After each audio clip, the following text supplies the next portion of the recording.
encourage would be a couple of things I would say, but I would let them know if you haven't been in the industry, and you've never been a junior agent or intern or anything like that. Personally, I would say don't get discouraged and try not to veer off on who you are. And that's, it's all about you wanting to do it. Don't do it just because you feel, hey, my friend's doing it, or I played with it a little bit, now I'm going to be an agent.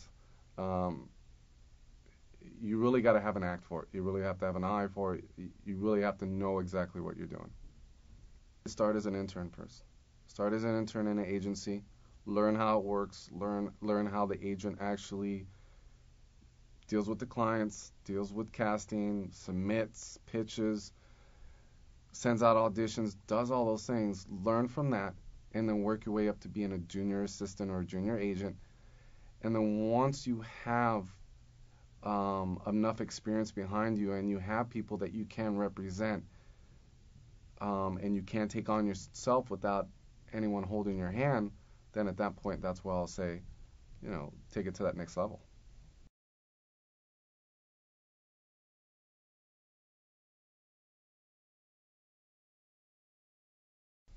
An ideal client would be a person that actually follows everything that you tell them to do. That's an ideal client.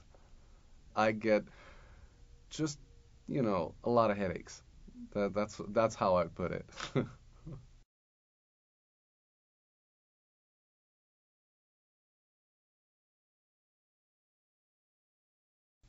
My favorite part about being an agent is actually seeing a smile on the face of a talent when they actually book their job. Book the job and either have a recurring or co-star or just a one-liner. Seeing that big smile on their face and them feeling, hey, I've actually been on camera. That's the biggest fulfillment to me. And making, especially little kids that have never done it and done print, and they see their face on either kids magazine or on a billboard or whatever it is, and they're so excited. That to me, that brings happiness to see that I was a part of that, and I helped them get to at least part of where they wanted to be.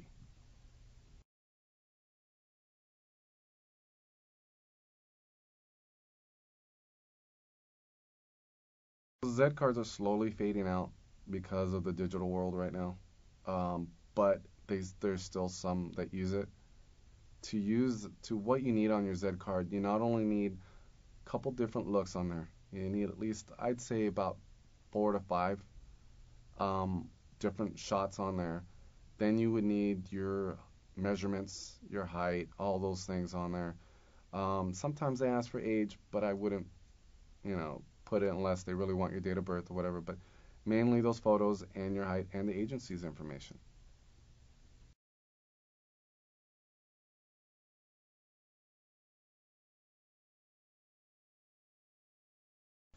Demo reels are still somewhat important. Um, Casting directors, when they do have the time, look at it. And because when I'm pitching them, they want to be able to see what I'm talking about because they don't have time to go to IMDb. They don't have time to go look around on YouTube for you. They don't have any of that time. So I would encourage it if they have a good demo reel to put it up. I would say make it no longer than 15 to 20 seconds because within the first 10 seconds, casting already knows exactly what they got. I would encourage more clips than long because you're stretching it out so much. If you have a particular scene that you want them to see, put that as your clip. Put your best clip as the first one because if you put it in the middle, they're probably never going to see it.